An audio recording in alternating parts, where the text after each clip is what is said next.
Today's presenter is Jennie Cole-Mossman, Technical Expert Lead with JBS International. Ms. Mossman is a mental health specialist whose expertise spans child-parent relationships, family drug courts, opioid and other drug use disorders, and trauma screening for young children 0 to 3. She brings a special expertise to serving the youngest children who are victims of opioid-related crimes. Ms. Mossman has served as co-director of the Nebraska Resource Project for Vulnerable Young Children at the Center on Children, Families, and the Law at the University of Nebraska for the past 5 years. Earlier, she led the Safe Start Project for young children. She conducts an extensive training and provides TTA to strengthen relationships between providers of children's trauma services and drug courts with a focus on increasing trauma care for infants and toddlers. Jennie, I'll turn it over to you. Thanks. Welcome. Today we're in the second part of the series about reflective practice using the facilitating attuned interactions, and talking today about seeking solutions, helping staff and colleagues think through tough situations. Next slide.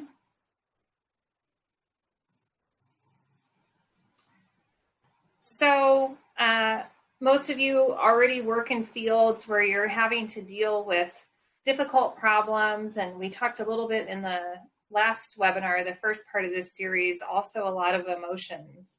And there's probably no better time for us to learn now how to listen, observe, and think together, and share our power and allow space for thinking. Our work was hard before, but with COVID-19, it's made thinking about solutions to problems that probably never ever crossed our mind kind of a daily task. So today, I really want to help you remember what you can do. Probably some of these things today will make sense. They might be a review, but just helping you be intentional about doing some of these things and then maybe adding some new skills. Next slide. So I want to start out and just again say that most of the material that I'm presenting today is derived from my previous employment on the Center on Children's, Families, and the Law. And through some grant funding and lots of meetings, we established the Nebraska Center on Reflective Practice. A large part of that project is using facilitating attuned interactions, which was developed at the Erickson Institute. So I want to thank the Erickson Institute, and then JBS and OVC for allowing me to present this material. This is not the full band training, but it's just to help you conceptualize and think about these different concepts. And for the full training, we'll be having a webinar in September from the Erickson Institute to talk to you about that process. Next slide. So as we did in the first one, really as we're coming here today, we're all coming, well, maybe not driving from different places because we might be at home, but we're all coming from different Zoom meetings and transitioning, and always want to start with helping ourselves be present. So I want to start today with just a little bit of mindfulness. Much of what we discussed today is going to be an attempt to stay present with others while we're thinking with them together. And all the while, we may need to use our own self-regulation to keep us from moving out of that present moment and moving forward too quickly. So we begin today by feeding ourselves because we cannot pour from an empty cup. So I'll invite you to tune out distractions the best you can. If you're able to hide your cell phone or close your door or put in headphones, whatever you can do in this moment. And we will begin practicing a little bit of what we've been talking about, which is a little bit of mindfulness. I'll invite you to get comfortable in your chair. Place both feet on the ground. And just ground yourself into the earth a little bit. You can either close your eyes or have them in a soft downward gaze, whatever's most comfortable. And begin to notice your breath. Feel it coming into your lungs. Feel the temperature. Feel the force or the lack of force that it comes in with. And then feel it leave your body through your nose or your mouth, warmer perhaps than when you drew it in. But without any attempt to change it, just notice your breath as it is for a moment. You will hear sounds and you will have thoughts come into your mind. Just let them roll in and roll out, coming in and going back out. Practicing meditation and mindfulness means that we are always in practice, never perfect. Just breathing and noticing the sensations in our bodies.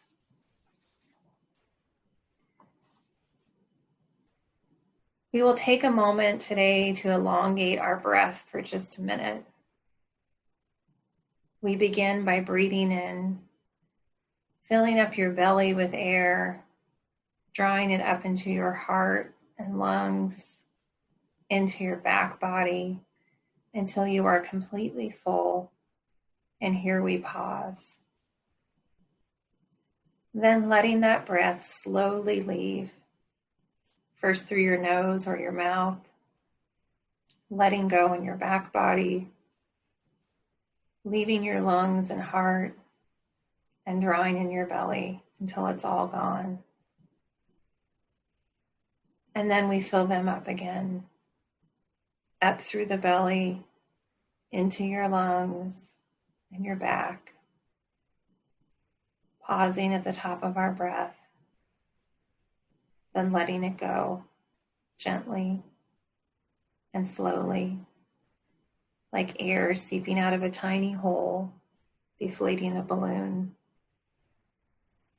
We begin to notice this new breath. We notice our sensation shifting, feeling rooted in our seat, and feeling the tension leave us, as does the breath. We'll continue by taking 2 more of these long breaths, noticing any shifts that we may have in our sensations, being an observer of our own breath, and letting everything else roll out and roll in.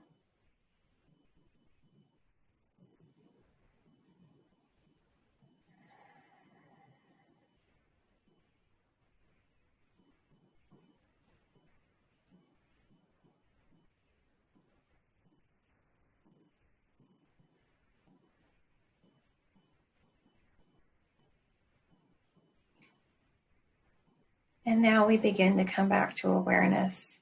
We wiggle the fingers and toes. We begin to open our eyes. And we allow ourselves to shift back into focus. We are free from whatever distracted us and ready to absorb what is in front of us. Okay, next slide. Hopefully you're able to disconnect from whatever might keep you from being present today and connect with your ability to pay attention. I know it's hard during these webinars, and we're going to do a little bit of review too for some of you that have listened to this before. What you're seeing in front of you is a conceptual model that also comes with a set of tools. So you are seeing the fan, or facilitating attuned interactions. Those wedges that you see are core processes. We reviewed in the first webinar the first 2, which was mindful self-regulation and empathic inquiry. And today we'll be talking about collaborative exploration and capacity building. And then the third webinar, we'll be talking about the last core process. These are places where someone may be at any time during an interaction. So we may notice that someone's displaying a lot of feelings, and we know that they are in this core process, and we need to offer them empathic inquiry. The fan isn't linear, so when we're looking at this, we want to think about where someone might be and how we might meet them there, and we're going to talk some more about that in a minute. The boxes at the bottom are the outputs that we hope that we get when we use reflective practice using the FAN. And these are that increased confidence and competence, building reflective capacity, and really strengthening whatever your program quality is. In the middle, you'll see these 3 bubbles, and these are what we tend to manage for our colleagues, for our clients, or for our supervisees. We balance their concerns, our concerns, and then we always have to take in mind the context or the program expectations of whatever the situation or that we're dealing with. Next slide. So we're always managing the middle. Sometimes when there's a crisis, the supervisor might have a concern that's the largest because the needs of the organization are shifting. Sometimes the supervisee, or if you're thinking of a colleague or a client, may have the largest concern because they have new overwhelming feelings or difficult situations to think about. And then sometimes we have concerns that have to do with the context or what our program is, what the organization needs. But we try to bring these things back into balance. If you think for a moment what happens when they're out of balance, for example, in supervision, when you think of the supervisor's concerns, if that's all that's in the room, then the supervisee may feel dismissed or unheard. When we don't pay attention to the context of the program expectations, we might miss important steps in planning. And if we tend only to the supervisee, there may be other issues related to serving clients or the organization at large that we're missing. So we really use the FAN to try to manage these 3 conflicting things in the middle. Next slide. So reflection is a parallel process. Reflective practice, which we're talking about today using the FAN, is something that in supervision creates safety and generosity.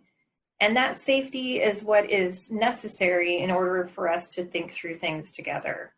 It's one of my favorite quotes, for us to do unto others as we would have them do unto others. So what we're passing along through supervision or interactions with our colleagues or our clients. Next slide. So parallel process, if we look at this here and think of this for reflective support, what this might look like, it's this trickle-down concept that what is received can then also be given. So there's an example for child welfare up on the screen. I used to do reflective consultation with some drug court caseworkers, and really thinking about how their supervisors could support them, and then they could support families and children, and then the parents could feel supported and held so they could provide that to the child, and then the child could internalize that sense of belonging. Or to give you another example, in that drug court project, if the judge provided respect to the parties in the court, then the parties are able to provide respect to clients.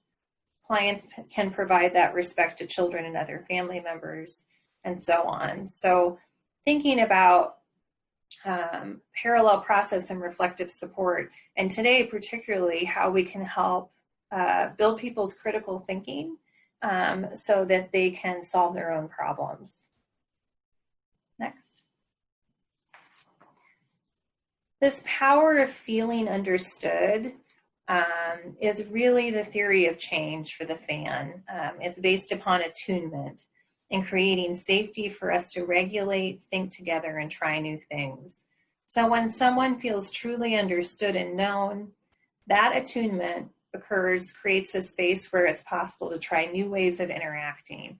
So we have to create that feeling of safety before we can think together, and then that allows people in that safe space to try new things. Next slide. So attunement is this being with. It's sharing an experience with no attempt to change what the person is doing or believing, which is a lot harder than it sounds. So, but if you can picture for a moment, think about what the opposite of this is. what it's like when someone's constantly trying to change your mind or talk you out of what you believe or jumps in with advice. And that's really the opposite of being with. Being with is just listening with acceptance and really hearing where someone is in that moment. And these are necessary conditions for us to find change. Next slide. And with attunement comes healing. So another one of my favorite quotes is from Bruce Perry. Healing comes through repeated attuned interactions with a compassionate, regulated other. So these are the ingredients for healing and change, are these repeated small interactions with someone who is regulated. And this might be the most powerful tool you have for supervision or with your clients, is just being present with the other. Next slide. And when we're able to do that, and when we're able to use the fan, what we notice is when we're attuned, when we're in the same core process as the other person, interactions flow. Things feel easy. Next slide. And we think of that in terms of matching or mismatching. So matching means that we are in the same core process as the other person. So when someone is having lots of feelings, we meet them in empathic inquiry and offer them what they need. Mismatching is when we're in a different core process. So today we're going to talk about collaborative exploration, and that's where we're going to be thinking together. But if someone's still having a lot of feelings and I'm trying to talk with them about thinking together and am trying to move them into collaborative exploration, that might be a mismatch, and you won't feel that flow. So thinking about how often we are in match or mismatch, what percentage of time do you think that the most in sync parent-infant relationships are in perfect attunement? And we'll go to the next slide. And really what we know is that healthy relationships are only in perfect attunement about 30% of the time. The work of a healthy relationship is that 70%, and that's repair. So that's when the relationship is strong and we can get it back on track even after we kind of miss the boat and we don't get things right. So this research was conducted by Edtronic, but it's been replicated with adult partners and the same percentages apply. So match and mismatch and repair are inherent in human relationships. And it also means that we don't have to be perfect. We just have to be okay. Next slide. This place where misattunement happens and we use repair is really an opportunity. It's when you do something that doesn't work, you have an opportunity to learn something and grow closer. So, for example, when you misunderstand the supervisor, colleague, client that moved too fast to give a solution and repair by saying something like, I just realized that I jumped ahead and gave you my idea. Can we go back and talk a little bit more about how you see the issue? You're making a repair. This repair you can think of as a professional competency. It's a skill that you want to build, and it's an opportunity for mutual growth. So the fan helps us attune to others and helps us repair when misattunement occurs. And we know these are going to happen. We're going to have to recalibrate. Next slide. What we strive for is conscious attunement. So to be intentional, we want to learn to read adult cues. So what is on the outside? What do we see? We want to attune to their internal state. What do we think that felt experience or internal state is? What are they saying? What might be on the inside that might be different than what we see on the outside? We engage with others in a way that reflects this understanding. So we show them what we think, and that then we may have to check it out, and they'll let us know. And we may have to recalibrate. We believe that this helps the other person become more connected and more understood. So when we're making this conscious effort and we can find those places of attunement, those interactions flow. And if we don't get it right, then we use a repair, and this helps strengthen our relationship. We can get better at this, and building our capacity to attune to others and match them is really a skill. Next slide. So again, we have the full fan in front of us. This really is this conceptual model, but also this set of tools that we'll be talking about today. And I'm going to review the first two core processes just a little bit as we go through, because really, though the fan isn't linear, for us to get to thinking and doing today, we ourselves have to be calm, and we have to help tend to the feelings of others before they can think clearly. So again, it's not linear. We want to meet people where they're at, but conditions for thinking and doing are that we are calm and that the other person is calm. Next slide. So we'll remind you that first core process that you see is for us. It's mindful self-regulation for when we feel out of balance. It's reading our own cues and learning how to bring ourselves back into the present moment. Next slide. And this, if you watch the first webinar, really can be a moment of a visit, or it can be an entire visit, but it's that listening with acceptance, strategies where we hold, using nonverbal expressions, validate someone's experience, explore those feelings for better understanding a little bit, and if necessary, help contain those feelings. But meeting people here helps them move on and think together. Next slide. And today we'll be moving into thinking or collaborative exploration. This is the belief in the other person, or the pause before doing. It's just taking a minute to think and plan and work through what is the problem, and not trying to fix it for someone, but really helping them think for themselves and help support them. Next slide. And then capacity building will be the other core process that we talk about today. And this, again, we can see multiple perspectives and we're ready for change. So we've tended to people's feelings. This is a place where we're able to offer information and really support people by, thinking about what they already know and their strengths and practicing together.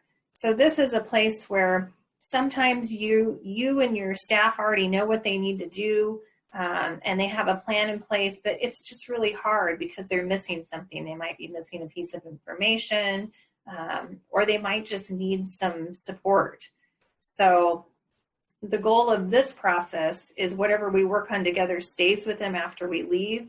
So we're really building up capacity here so that they can do things on their own. Next slide. Oh, and there's a quote there that someone said about capacity building. I literally sat on my hands to give the person room to try themselves. So really helping people to think through and try things on their own, and realize that that's a key element of this, is that they need an opportunity to practice, and we need to be there to support them in that. Next slide. So here is just kind of a shortcut about, when we're reading people's cues and thinking about where they are on the fan, again, calming when we are dysregulated and need to go to mindful self-regulation. We know this because we're out of balance. Meeting people in empathic inquiry means that when the other person's having strong emotions, that's a cue. Or also when they're checked out, that might be a cue for us that there are some feelings there that we need to address through those strategies we talked about in empathic inquiry in the first webinar. And then today, the two core processes, thinking and doing, really our cue to go here and meet someone here is the other person is calm and they want to figure out an issue.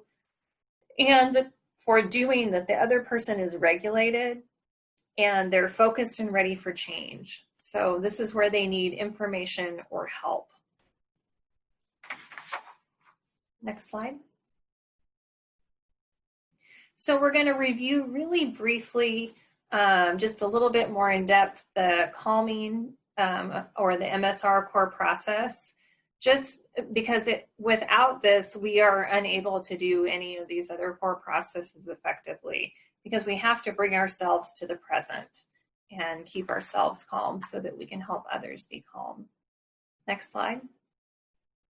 And this is those ABCs that we talked about in the first core process. Those ABCs of mindful self-regulation. So awareness, becoming aware of our own reactions in our thoughts, our feelings, what it feels like in our body. And then balance. So finding strategies that help us regain our balance once we notice that it's out of balance. And then ultimately connecting with a new awareness. So noticing these thoughts, feelings, and sensations, and if they're starting to take over our ability to be present, to find a way back and reconnect and re-engage in that moment. And really, this mindful self-regulation for us may happen. We may need to use it multiple times throughout the fan to really bring us back to the present so that we can connect with people. Next slide. So we're just going to recap. I'm not going to go through all the strategies that we did, but here's a little recap of some of the strategies that we talked about in the first webinar.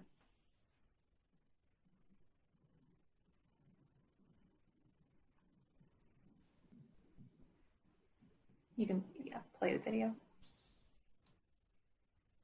I get really mad when my brother hits me a lot. I don't like it when you say you don't want to play with me. When I'm mad, my brain can get a headache and it can start hurting. Your blood keeps pumping because you're like really mad.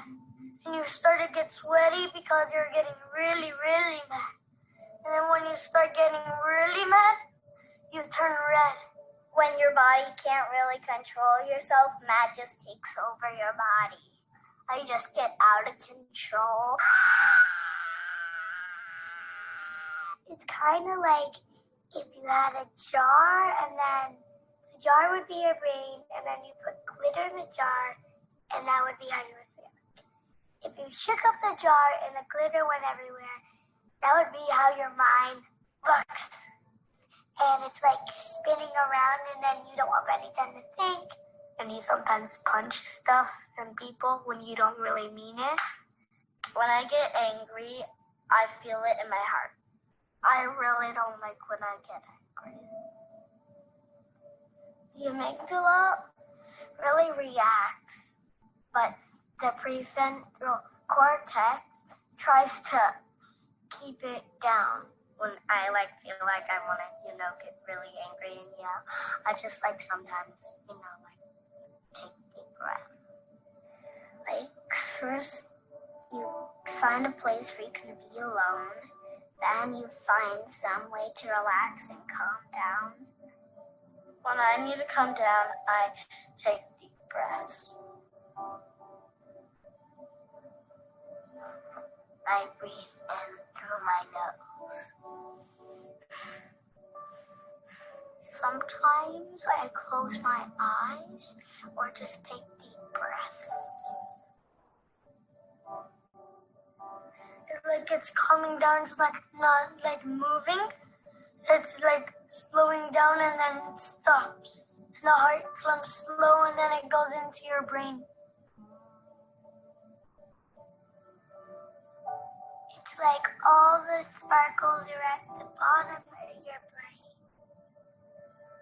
My brain slows down and then I feel more calm and then I'm ready to speak to that person.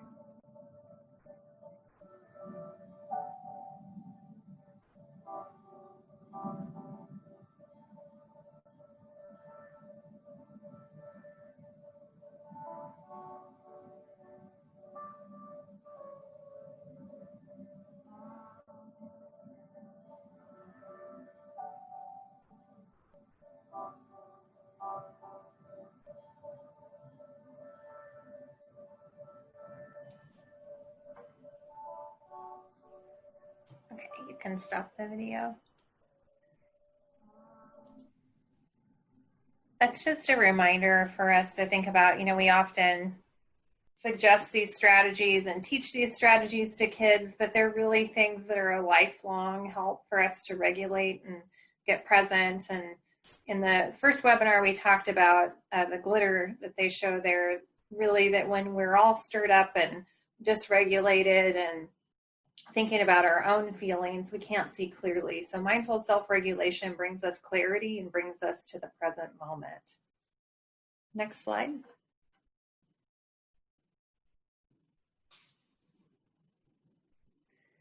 So we're going to do just a brief review of empathic inquiry. So when people are showing us feelings, this is what we offer them. And again, this core process, if this is where people are, we really have to address this first by ourselves being calm and regulated, but really exploring those feelings and validating those feelings. Otherwise, people won't be able to move forward and think together effectively. Next slide. So we use empathic inquiry because it validates the other person's reality. And that helps aid in emotional regulation, which is what we need to shift into productive thought and action. It also acknowledges feelings and inhibits impulsive reactions. And it fosters relationships and builds trust. It's really more than just getting things off your chest. It's helping us move forward, and it's building relationship. Next slide. And these were the strategies that we talked about, this holding, validating, exploring, and containing. Just briefly, holding were those words or actions that might say, I see you, I see your experience, with very little leaning forward or saying yes or nodding our head. Validating was really saying somehow that we see them. We might not necessarily agree, but we see their experience and we hear it. Exploring was learning a little bit more about their felt experience. And then containing was when we've held, validated, and explored, but we can't quite get someone to move forward. It's an offer of validation and moving into thinking, giving them that invitation to move into collaborative exploration. But just remembering that we cannot bargain people or move people out of their feelings. We meet them here and hope that what we offer will help them move forward. Next slide. So today, after that review, for those of you that had it before, or for those of you that may have been new, we're going to look at collaborative exploration and capacity building. So we're going to start, even though I keep saying the fan isn't linear, I know we're going through this in a linear fashion, but we're going to start today's discussion about collaborative exploration. And this may be one of the most underused wedges of the fan. It's important to remember that feelings must be contained prior to moving on to this core process.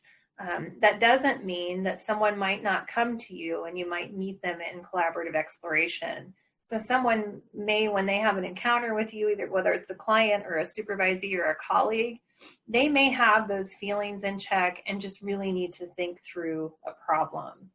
So we often tend to move so quickly to answer things that we skip over this invaluable experience of thinking together, and we put all of the responsibility for finding solutions on ourselves. We want to fix things. And this process, collaborative exploration, helps reduce that emotional burden of our work.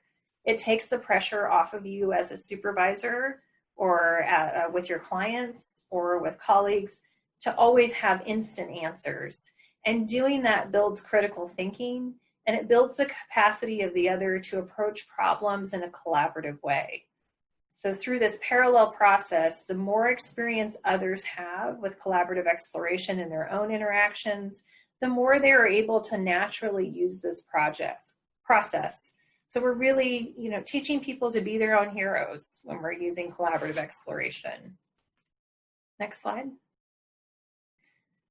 The other important aspect of collaborative exploration is it gives us space for cultural and contextual differences to emerge. So we're able to approach the issue both from knowing our experience and from what we don't know, what the not knowing. and really wanting to understand the meaning that these insights give us. So we take time to explore the views of others without imposing a final solution. We have true curiosity and openness, and we let the story unfold. We consider all the options. We want to think of this as like a spotlight shining down on the true issue. So we think together and we plan together in collaborative exploration. If you think about that description and then think about the opposite, like what happens when someone tries to tell us they know exactly what's happening and they know what to do, might think of what core process that might send us to. It typically sends me to my feelings, especially if it's a real complex problem and someone makes it seem simple. I've got the answer, I know what the problem is, and they're not giving me time to explain. That might send me back to feelings. And if that happens, we got to tend to that.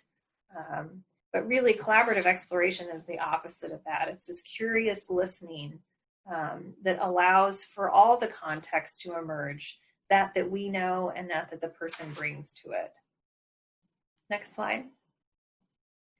But often we're too busy hopping on the fix-it train. So this is a concept from Mary Claire Heffron, and she writes a lot of books on reflective supervision that are wonderful. This is when we skip over collaborative exploration and we go right to the doing. Many of us who are helpers, my friend and I always say we are like the engineer of the fix-it train, because we really want people to have solutions. We want people to feel good. But when we do that, when we skip over that and we go right to doing, we really invalidate people's feelings, and they miss an opportunity to build their capacity to think through problems. And we might even get the wrong problem when we skip ahead and move just straight to fixing. Next slide. So collaborative exploration, really, rather than fixing and seeing the world through our eyes, is seeing the world through their eyes. We let go of our view for the moment. Really is starting with our capacity as a supervisor or a consultant.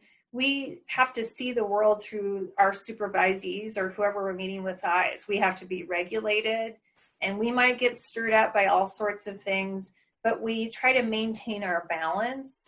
And remember the glitter bottle or the video, and see clearly, have that clarity by maintaining that balance.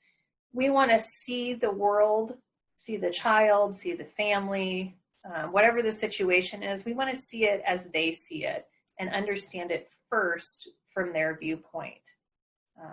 So it may take MSR for us to try not to shift their view or correct it. But you're not agreeing with their point of view. You're just trying to deeply understand it. You want to hear more. You want to hear how they see things and help understand this. So there's some examples of things that you might say, tell me more. I'd like to hear how you see this. Next slide. So just to kind of put these two things next to each other, fixing versus collaborative exploration. Really, fixing is seeing things through your experience. This worked for me. This is how I want to do things. It's coming into the situation with your idea of the problem before sometimes we even have a conversation about the problem. It's not being able or willing to take perspective, kind of having tunnel vision on things. And it's often full of good intentions. Let me help you. I really want to help you. I've been in this situation before. This is what works. So we've often had a positive experience with something, and we want to tell people because we don't want them to be stuck in that problem. But collaborative exploration is when we're fully present and calm. It's when we're truly listening to the other's experience and working to understand the issue together. So there's a power dynamic change there, if you notice, between fixing and collaborating. Fixing is let me tell you. Collaborative exploration is thinking together. And it's planning the best way forward based upon the other person's experience with your support. You are going to be whoever you're supervising, or the client, or the colleague that you're talking to, they're going to be going out and dealing with the problem that they brought you. So we want them to move forward based upon their experience, and we want to be there to support you. And really, this helps us think about what is the true problem. It's real easy for us to take off on fixing something, and that is not the problem. I had a group of judges that we were meeting together for reflective consultation, and the issue that we were discussing is no one following a particular policy. And there were some feelings around it, but we contained the feelings, and then everyone wanted to think together about how do we get people to follow this policy, this problem. And immediately someone said, we need to rewrite the policy. It must be the policy's fault. We need to talk about this policy and create a new policy, because that seemed like the low-hanging fruit, and that's fixing. But when we moved into collaboration, and when I asked pretty simple questions like, tell me about the current policy, what does it require others to do? They were able to talk about that. Really, the insight moment that they had is when I said, what does it require you to do? And the insight that they had was that this policy required them to set boundaries with people. And that insight switched people. Again, the fan isn't linear, so people started to have some feelings about that when there was a realization that perhaps it wasn't the policy that was the issue, but the issue, really, the root issue that we had to solve in collaborative exploration was, how do I set boundaries with people and feel okay about that, so that we can follow the policy that we have to see if it's working or not. And we had to think about, were there parts of it that were working or parts that weren't working? But we could have easily just written a different policy and been kind of off to the races there. But really, when we slowed down and were fully present and thought about the whole context and the experience, we found that we were solving a different problem, and we were able to move forward on that. So in conversation one, we're going to use the fix-it train. So Beth is going to give me a problem, and I'm going to be the world's greatest fixer. So Beth. So I'd like to come up with a plan to eat healthier and to exercise more often, especially with this the COVID pandemic. I've kind of lost motivation. Yeah, one time I needed to do that, and I just paid. I did one of those apps, and it worked. I did it on an app. That's what you need to do. Oh, what was the app? Can you tell me more about that? I'll send it to you. You track your calories, and it makes you work out. You just got to keep track of it. And frankly, you need to just do it. That's what you need to do. Oh, well, that's going to be a little difficult because it's just my lack of motivation. So I kind of need like tools that I can use to kind of get myself up. It's all going to be in the app, Beth. That's what you got to do. You just got to get on an app. Oh, just do it. All right. Well, sit around and think about it forever, but I just did it. I just finally decided, and I just did it. Oh, all right. Well, I guess I'll give it a shot. Hopefully it'll work for me. Good. Let me know how it works. So type in the chat right now, how do you all feel about Beth and I and our relationship? What was that conversation like to listen to?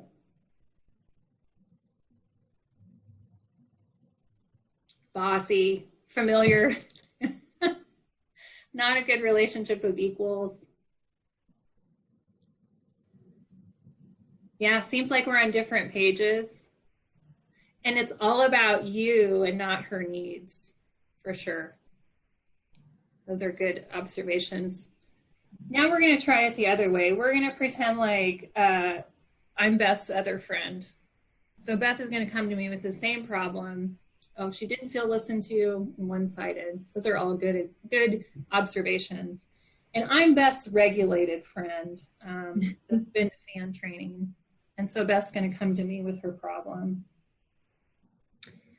So I'd like to figure out a way to eat healthier and exercise more often and just get myself more motivated, especially since the start of the COVID pandemic. And I've just been less active and a little depressed. Hey, what do you think is making that hard for you, Beth? Can you tell me a little bit more?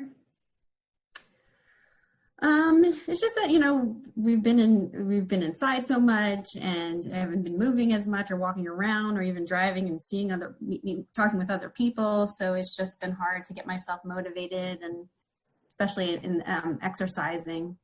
I've just been having trouble. Yeah. What do you think is keeping you from being motivated, or is it keeping you from, are there other things that are other than motivation that are keeping you from doing this? I also don't really enjoy most forms of exercise. I've been trying to find something that I really like, but it's just been a little bit of a challenge to kind of hone in on one thing that I like to do. So really what you're saying to me is, to be motivated, you really have to like something. That enjoying things is really something that's going to help you kind of follow through with it. Right. I'm definitely right? Yes, that's right. More willing to follow through with things that I enjoy. Absolutely. Have you ever had something before that, wasn't really something that was enjoyable that you had to do? Did you ever make it into an enjoyable task? Yeah, sure. I have had this problem. It's been a lifelong problem. So in the past, I have found like one thing that I really like to do, which is walking. It's just because it's so hot outside right now, and I just I don't know, it's just not working right now. But I have in the past kind of forced myself to take that on, and to kind of just schedule time every day, like maybe 10, 15, 20 minutes to take a walk, and just drop what I'm doing and do it. So it sounds like what you've tried that's worked a little bit is scheduling it, and that walking has worked a little bit. Are there things that have not worked at all? I've tried joining a gym, which I don't really like. And now with the COVID, obviously that's not even an option. So it's just a matter of finding something that I really enjoy doing, and just getting the motivation to do it.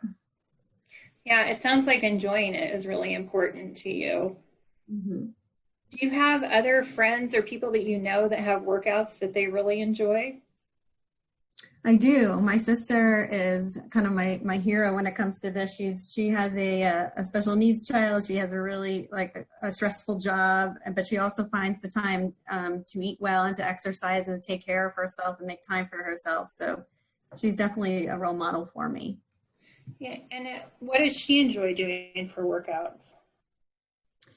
I think she does a lot of walking on the treadmill. I think she does some videos, some exercise videos at home.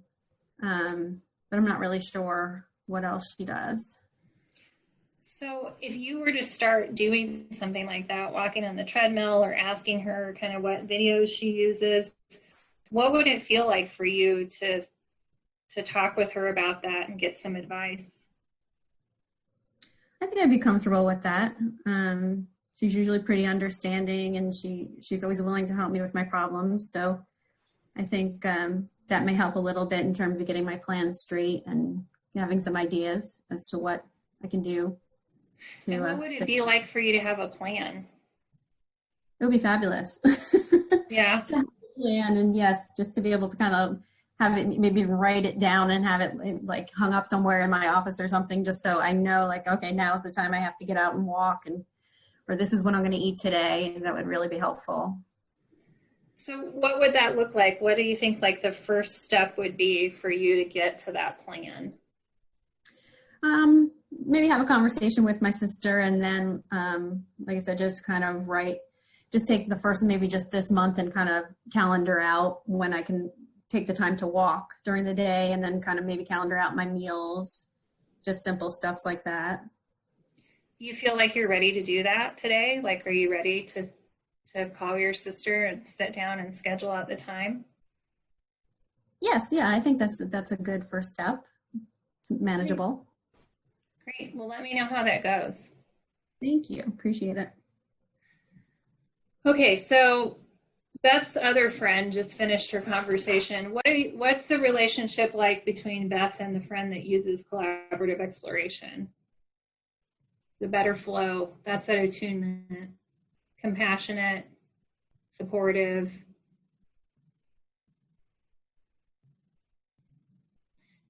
do you feel like, wish that was my friend, very caring? I know my friends tend to be fixers, except for they've all had fan training. So we say silly things to each other like, use collaborative exploration. But do you see a little bit that she had to think about what her problem was? Yeah, somebody just typed that. You helped her think through her own thoughts and issues related to her problem. So there were several problems that Beth was having. One was kind of motivation and enjoyment, but then also the scheduling, and that's what she eventually kind of landed on. So I just wanted you to get a feel for the difference between those two when we think about collaborative exploration. And that's really where the planning is. And I think Logan had asked earlier, like where the follow-up is. The follow-up might be done in another session. So that could be done in another session. There is a little follow-up at the end of collaborative exploration that asks what it would feel like to take those first steps, or what those first steps are. And then also you might have a person reflect at the end of the session about how things were for them or what they're going to take with them. But when we do the next FAN webinar, we will talk about the reflecting part of the FAN, and that's another place where you might have follow-up. Okay, next slide. So really the questions that we went through, and I went through them pretty much in order, and I think I gave you a PDF of some questions. But the first was understanding the issue together. What's really happening? What's the root issue that's going on? What strategies have they tried? And in that, you know, what's worked even just a little bit? Because sometimes people say nothing worked at all. And really finding our compassion there and helping them find that self-compassion to think about what was something that just worked even just a tiny bit and what didn't work, because that's really important information for us to know, that there may have been lots of things that we were going to tell them to do if we were on the Fix It train, but what didn't work? And from their viewpoint, why was it that didn't work? We want to talk about other people's views, so get that perspective going. Sometimes we can ask about other people that are important to them. We want to think about what do they want things to look like at the end of the problem that they've talked about, or at the end of the session. What changes do they want to change? And then really that last set of questions is anticipating capacity building, or anticipating doing. It's planning these steps, and it's helping gauge their readiness to try a new way, which is really, really important when we think about this. I had a collaborative exploration. I had a consultation one time with someone about confronting a colleague about something. We were having these disputes, and I needed to do some kind of compassionate confrontation, and I really didn't like confrontation. And so we got all the way through with my friend in collaborative exploration. And when she said to me, "What do you think it will be like for you to do this?" I realized that I just wasn't ready. And at that point, the insight that I had, the reflection that I had, was that I really had to build my capacity to handle that negative reaction and needed support. So that moved us into capacity building, which we're going to talk about next, where I needed some support because I had realized that I had a lack of ability to handle this person's negative reaction, and I couldn't go forward without it. So next slide. So what I moved into and moved myself into was really the doing, and it was a section of my problem that I needed capacity building to do what I wanted to do. And this is a place where we're both regulated, and we know that the problem with some certainty, and we have a plan, but we just aren't sure how to do the plan. So there was something that I needed to be able to do this. Next slide. So capacity building works best when you and the other person are regulated, which is sometimes hard to get to, and sometimes hard to gauge. Sometimes when we're in collaborative exploration, we will send people back to empathic inquiry when we're asking them questions, and then we have to follow up with them there. Sometimes we need some mindful self-regulation so that we can be ready to help people think and move forward. But we're both regulated if we're in capacity building, and we both can see things from multiple perspectives. We're ready to try something new and open for change. Those three things have to be there. And you might be in capacity building for only a moment before you're going back. So again, the fan isn't linear, and we're going to meet people where they are. If they go back into their feelings, we're going to meet them there. They might need to go back to collaborative exploration a little bit. They might have an insight, like my judges group had that insight, and really then what they needed was some capacity building, thinking about how do I set good boundaries. And then we're in capacity building, but again, it's not linear. Next slide. So these are the 6 strategies, and again, since this isn't full fan training, I'm just gonna zip through these, and some of them are easier and some of them you probably already do, but we're gonna go through these fairly quickly. Next slide. So highlighting current capacities. The first strategy, and it's really shining a light on the capacities that the supervisee already has that is contributing to the effectiveness of their work. So you're listening for what's going right and highlighting it. And you're going to impart this on the supervisee or your colleague, understanding that what they do well is a really important part of their self-awareness and self-knowledge, and it's an important element of supervision. Next slide. So some of you will be able to do this because you have colleagues that you can text that are on this. Some of you won't. So you might have to do this kind of in your mind if you don't have that ability. But I just want you to take a moment to just jot down, for one of the colleagues that you know well, what are 2 capacities that you have that you admire? And if they're not on this, if they're not doing this webinar with you, you can maybe email them another time kind of what you're writing down.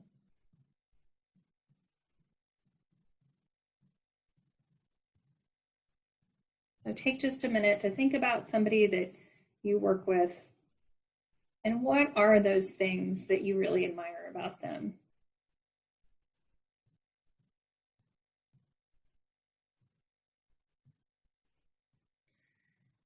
And then the next thing I want you to think about, you click again, is if you were lucky enough to both be on the webinar and be able to share this. This part is really hard to do by webinar and not to do in person.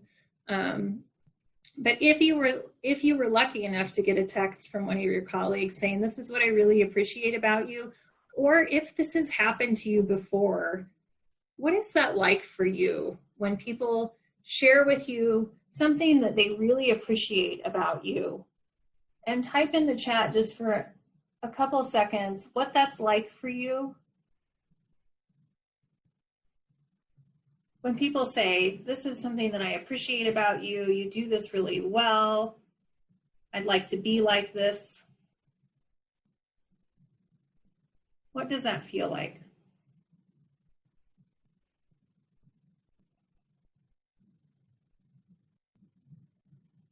It brings awareness to my own power. Yeah, makes me want to do those things more. It's validating, it's centered. It feels good. What might it be like for others if that's how it feels for you? You know, likely those same reactions. There are some people that are a little uncomfortable when you appreciate things and tell them about it initially. And that is really part of building that capacity in them to have that self-awareness and self-knowledge about themselves. And that's an important part of your supervision. So that's one of those strategies that's really simple, and trying to be specific about what we appreciate about people's capacities and what's going right. Okay, next slide. So eliciting what they already know. Next slide. This is just digging deeper. It's really amazing how much people know when you ask them. So they just haven't paused to think about it, or sometimes they're just not confident enough to share it on their own. So building on their strengths and their knowledge, what's their hunch? What are they bringing to the table as ideas? What do they understand about the situation that they're bringing to you? So really taking the time. Oftentimes we get in relationships and supervision or with colleagues or sometimes me with my kids where they're coming to me just kind of out of a sense of pattern, and I have solved those problems for them 50 times and they know what the answer is, but they got to come and check in with me because I haven't done collaborative exploration with them and I haven't built that capacity for them to feel confident about doing things on their own. So really asking people, well, what do you think you should do? What's your hunch? And talking through that with them is pretty simple. And a lot of times they have the answer. They just need a little support here for you who might be the senior person or a person they admire or, you know, a more confident person to say, that's right. That's exactly what I was thinking. You know, I think that's a great idea. Okay, next slide. Strategy number 3 is really thinking about how we deliver information. So oftentimes in capacity building, we need to give a little bit of information. So we know things that other people may need to carry out whatever the plan is that they came up with in collaborative exploration. So using the FAN when we think about this, we can approach it in 2 ways. When the supervisee or someone asks you for information and they're regulated and it's, you know, related to what you're discussing to help them move forward, you know that you're in capacity building and you can offer information. Or sometimes we're having a conversation with someone and they don't have the great insight. They don't have the great aha. And we know that if we don't give them this little bit of information, it's going to make it really difficult for them to get to their goal. So a way we share this is just in these small drops. It's like the subject line of an email, not the entire email. So it's like a little nugget that we're giving them to help them grow. Next slide. So it sounds a little bit like this. So we use this when we're clearly in capacity building, not when someone's having big feelings, just when they're missing a key piece of information. So I like to think about this in terms of what I really need them to know, like the bare bones of it, is the offer. So the scenario is you're introducing new best practice suggestions in your field, and someone on the team or the agency or the person you're talking with says, no, I like the way we do things currently. I don't want to change our practices.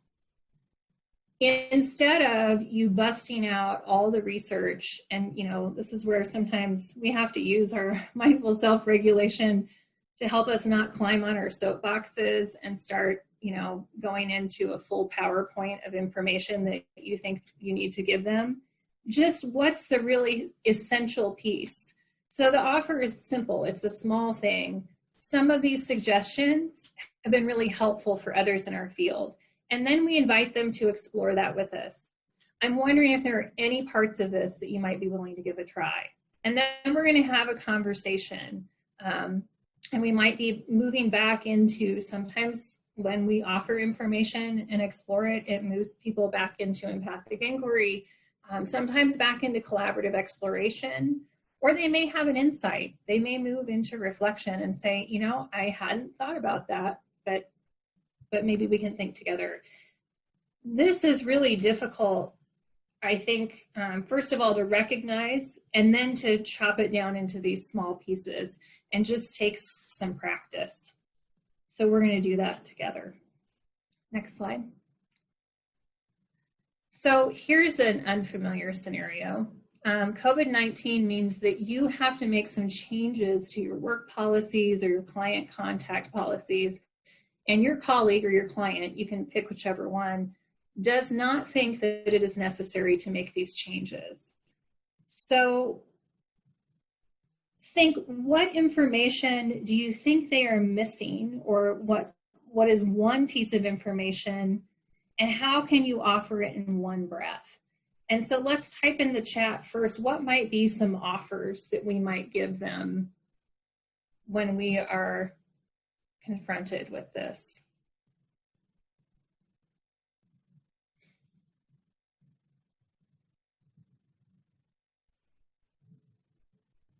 What do you think they might need to know?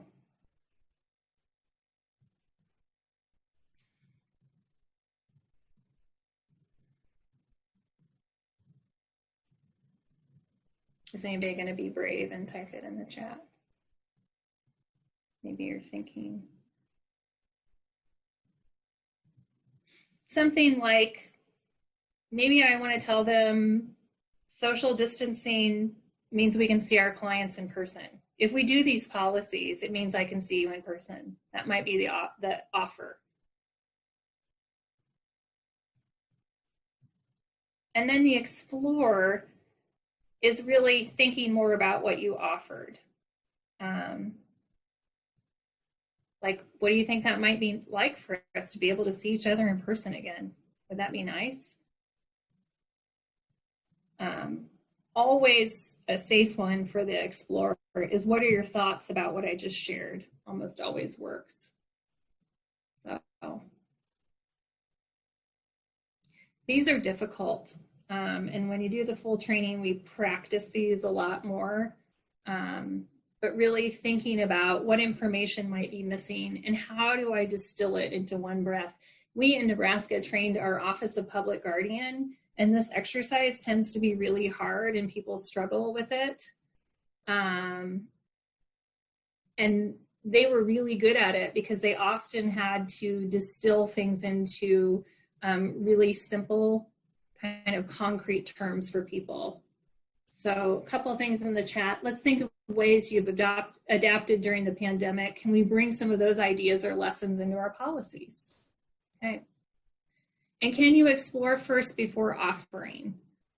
You might be doing that a little bit in collaborative exploration, or you might be getting some more information and then offering what that piece is. So you might have to do some exploration, like even Kay's answer there. The explore is getting some information. They might say, well, I did this or I did that, and then talking about what that might look like in your policies.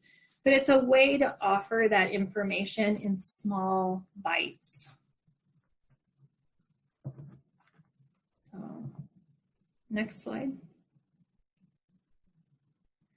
The fourth strategy is practicing interactions, which is a really sneaky way of saying role plays. And almost nobody says they love a role play until they actually start doing it. Fan training involves a whole lot of role plays, and when we tell people that they're going to do this practicing, they do not like it. And I'm a very introverted person, so I always thought I would not like it. When we get evaluations back, people always say, I wish we could have role played more. But it doesn't have to be an actual role play. So you can do something like, say, what if someone said this to you? What do you think you might want to say back? And what do you think they would say? And what would you do next? You don't have to say, like, you're going to be the caseworker and I'm going to be the client. You don't have to do it that way. You can make it more informal. Next slide. Because this really is practice makes perfect. It takes the time to provide an opportunity to really, for the person to practice that conversation with you beforehand, and it builds their confidence and competence and comfort and helps reduce anxiety of the unknown. So I used to do this in our consultations with guardian ad litem students a lot when we would talk about conversations they were going to have with kids or parents. We would do role plays. And oftentimes what would happen is the first time they were doing the opposite of drop and explore, and they were giving a whole lot of information about their rights or whatever. And as we practiced, they got more confident and realized they could slow down, let the kid respond, and they really reduced their own anxiety so that when they went into that interaction, they were bringing calm into that interaction. Next slide. So capacity building moments and angel moments. So sometimes there's these teachable moments when something we have been talking about just happens. Someone just brings it to us or we see it, and that's important. And when you notice that, it's important to bring it to people's attention. Next slide. Oops, there's the strong guy. So those are those angel moments. But capacity building moments are the opposite. So something happens and it's something that you've been working on before, and you know that you have to address it. It's something that you've worked on before and it's happening right in front of you, or the person's telling you about it. And here we're going to try to co-pilot with people and not swoop in and not fix it and take over, not saying, we've talked about this before, you can't do that, you have to do this. But we're really going to think about this. We did that bridging for emotional containment. And this isn't the same, but we do here validate their effort. And then we support what they're doing. So we're going to acknowledge what's happening. You've been late again, and this is something that we've talked about. We're going to validate their effort. I know that you were going to try and plan 15 minutes in between in between your appointments so that you wouldn't be late. And I want to support you in thinking of another way, because that's really not working. That 15 minutes has not been a solution that's getting you here on time. So we're acknowledging what's happening, validating their effort, and then offering support. Next slide. So another way we might think of what this will look like is sometimes people feel dismissed. This person's feeling dismissed during staff meetings. And this is an issue that's come up in supervision or conversations for you for a while. So you've been working on helping them learn ways to assert themselves. And then they come to you after the last staff meeting and say, I don't even know why I go to these meetings and no one listens to what I say. And I don't feel like I really serve a purpose. So this is a conversation that you have had multiple times. You might need to go to mindful self-regulation to get yourself calm so that you are really able to build this person's capacity.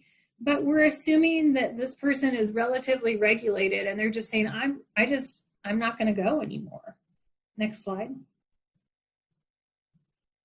So we're going to acknowledge this sounds like a conversation that we've been discussing previously. And then we're going to validate what they've done or are doing or their effort. I know you've been working on ways to assert yourself in staff meetings, and if possible, we would be more specific. I know that you had talked about this strategy to assert yourself. And then we're going to support them. So I'm here to think with you some more about why it seems like this isn't working. Let's talk more about this. You might find that someone will go back to empathic inquiry because they are upset, and then we just walk back through meeting them where they're at. So we help them regulate, see where they're at, and then they might move themselves back where we can build their capacity again. Next slide. And angel moments, again, are pretty simple. So these are times when someone describes a moment of real connection, or when there's a mutual understanding. In the opposite of capacity building moments, something's happening right in front of you or someone's telling you something, and you pause and protect that moment and you reflect that emotional tone. So you share in the joy, that pleasure of work well done, and you hold that moment for them, which we oftentimes forget to do. But it's sharing that emotional tone and being there with them. Next slide. And there is a whole series then of using capacity building to support in performance improvement. Next slide.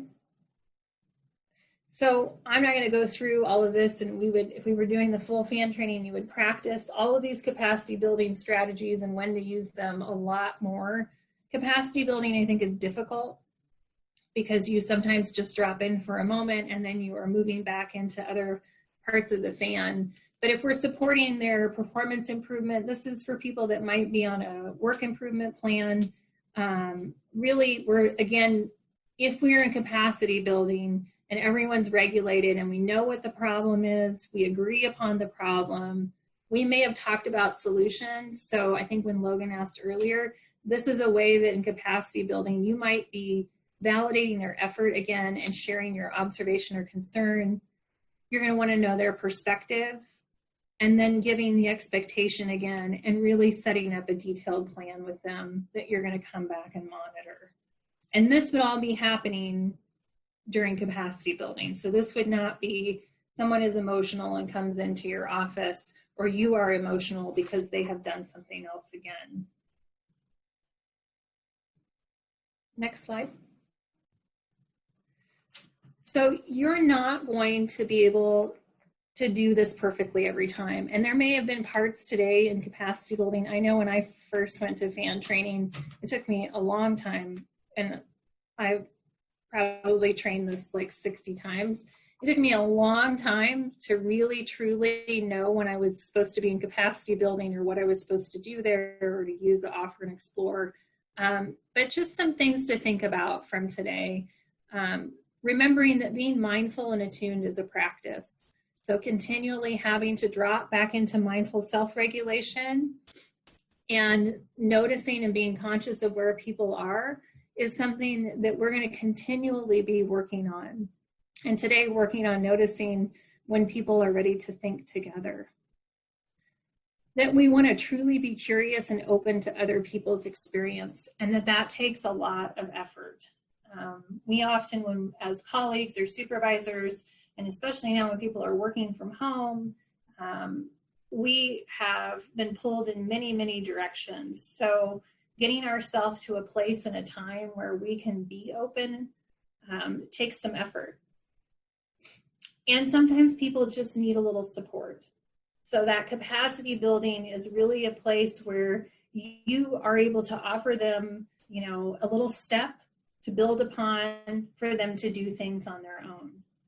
So we talked about some of these tools today, and now we just practice being gentle with ourselves and like we want to offer to others. And we want to work on building our own capacity for the ways that we help solve problems together. Next slide. And so all of these, if you did the first one, you'll notice the theme. But we want to end without abruption and think about, we have just spent an hour and 20 minutes together thinking about emotional regulation and collaborative exploration and building people's capacities, and thinking, what's one thing that you might take with you today that you would be ready to try? Or what's one thing that you want to incorporate into the work that you're doing? And if you would type some of those into the chat so that we can kind of see where people are at and see what may have stuck out from today's webinar.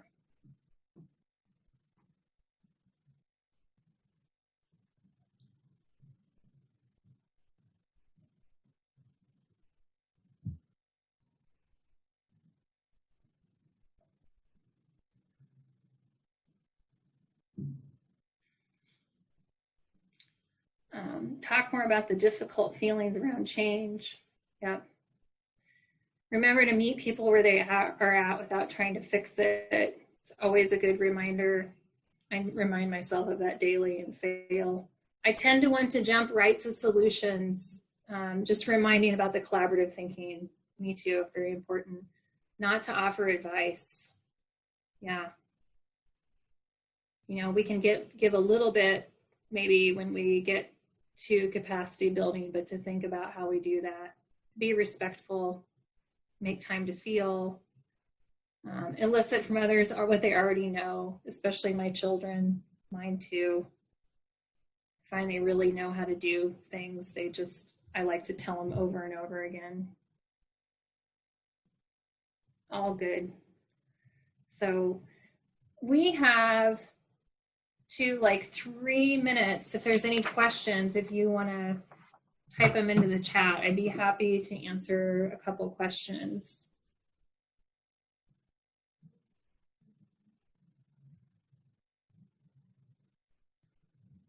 Someone said they're going to practice presence daily and check in with themselves.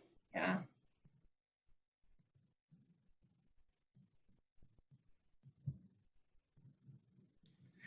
Oh, what has been the most uncomfortable part of the fan for you or your team? I started out not liking capacity building because I didn't understand it. And now I really, really like it. But also today is probably the hardest. This is probably harder than the Taming Tough Emotions for me was easy because I, as a therapist, I live in feelings. And so that's where I wanted to be. And I tend to like reflecting, but using collaborative exploration, I think, is difficult because I really want to make people feel better and solve their problems. So I have a hard time slowing down for that part. But capacity building has always been the hardest one for me to get. It's taken the most practice for me. And we found when we were training that tended to be difficult. Those who liked you as a fixer, how did you help them adjust? Yeah. You do get some pushback from people if you fix their problems all the time. So if you tend to be a supervisor where you train your people, right? They come to your door and they say, I need help with this problem. And instead of saying, well, tell me what you think and, go try it and let's talk about how it worked, you fix it and then they come back to you. So I think that's meeting people where they're at. And someone said earlier in the chat, thinking about helping people kind of adjust to how uncomfortable it is to change.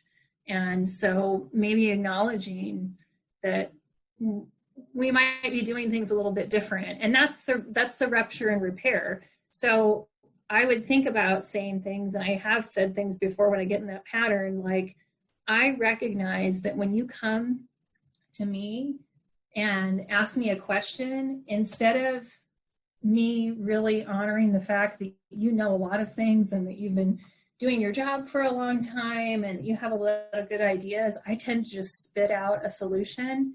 And I'm recognizing that maybe you want to think through things, or that we should be thinking through things together because you're competent and I know that you have some good answers, so we might be doing things a little bit different. And that's just recalibrating and having a repair and acknowledging what happened, which is I was on the fix-it train. So, all right. Thanks everybody for our time together in this series. Beth, are you doing this slide? Yeah. Just a couple reminders for the FAN 2 webinar that we just delivered.